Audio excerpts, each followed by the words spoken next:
भजनाला गेलो आणि मी सांगितलं की आता विठोबा रुक्मिणी झालेलं आहे, सगळ्यांनी भजन म्हणा.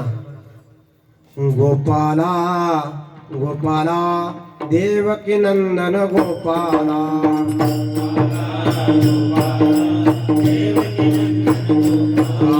गोपाला गोपाला देवकी नंदन गोपाला,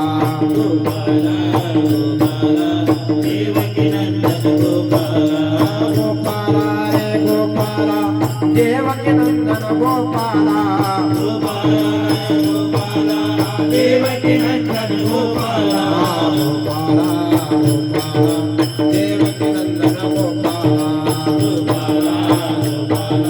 देवकी नंदन गोपाला. सगळ्यांनी भजन म्हटलं, पण एक ताई पुढे बसलेल्या होत्या. त्या म्हणायच्या गोपाला गोपाला पिंट्याचे पप्पा गोपाला, गोपाला गोपाला पिंट्याचे पप्पा गोपाला. मग तर सगळा जण भजन नाव देत ताई तुम्ही म्हणा तर म्हणतो. मग तिने भजन म्हणा सुरुवात केली. गोपाला गोपाला पिंट्याचे पप्पा गोपाला. म्हणतो मावशी पिंट्याचे पप्पा कसा येऊ ना म्हणे महाराज तेच ना नाव देवकी नंदन आहे. काय देवकी नंदन मारवाडी समाजाचं नाव म्हणतो ताई. जरी त्यांचं नाव ते असलं पण या सभा मंडपामध्ये ते देवाचं नाव आहे, त्याच्यामुळे त्यांचं नाव जरी ते असलं तरी त्याचं ते नाव घ्यायचं. हा देवकी पिंट्यान बाप्पा घर यावाना आणि अरे देवकी नंदनच म्हणा. विठ्ठल विठ्ठल विठ्ठल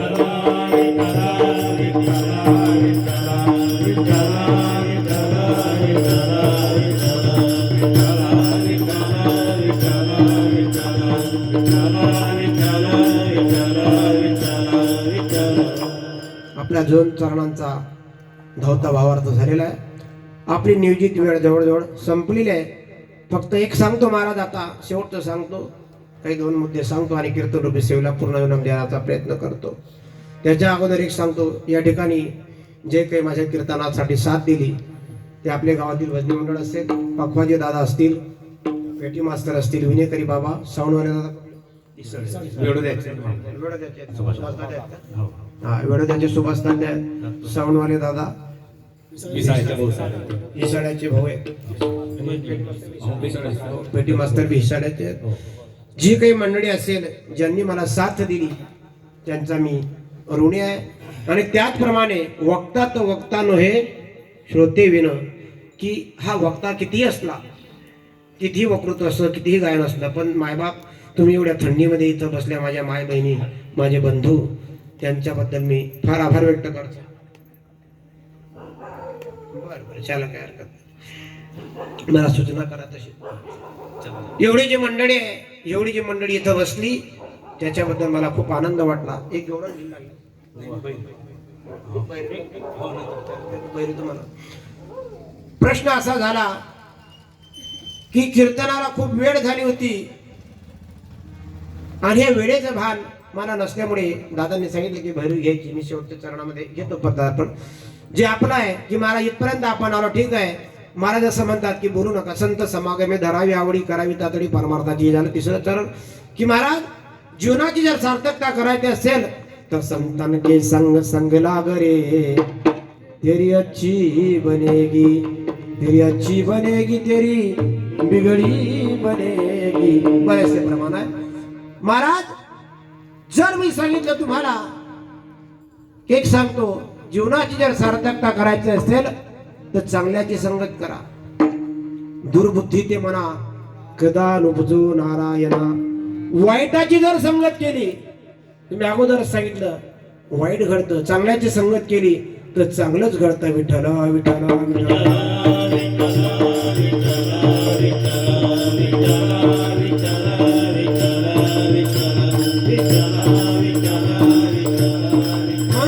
आपल्याला जीवनाची जर सार्थकता करायची असेल तर संतांच्या संगतीमध्ये राहा. संत संगतीमध्ये राहिलं तर तुम्हाला काय फायदा होईल? अर्धाक्षर घडता संतांची संगती, अर्धाक्षर घडता संतांची संगती, अर्धाक्षर घडता संतांची संगती, अर्धाक्षर घडता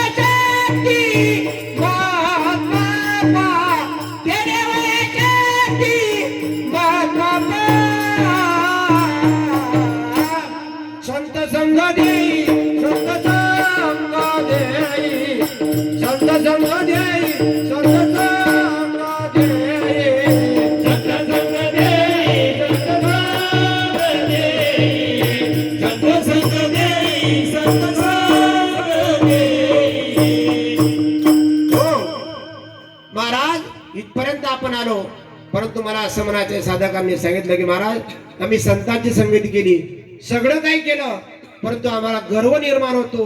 ते वेगवेगळ्या प्रकारचे गर्व जे महाराजांनी सांगितले अभंगाच्या शेवटच्या चरणात भैरवीमध्ये. तुका म्हणे इह लोकीचा व्यवहार, तुका म्हणे इह लोकीचा व्यवहार, तुका म्हणे इह लोकीचा व्यवहार, तुका म्हणे इह लोकीचा व्यवहार, तुका म्हणे इह लोकीचा व्यवहार, तुका म्हणे इह लोकीचा व्यवहार, तुका म्हणे इह लोकीचा व्यवहार, तुका म्हणे इह लोकीचा व्यवहार.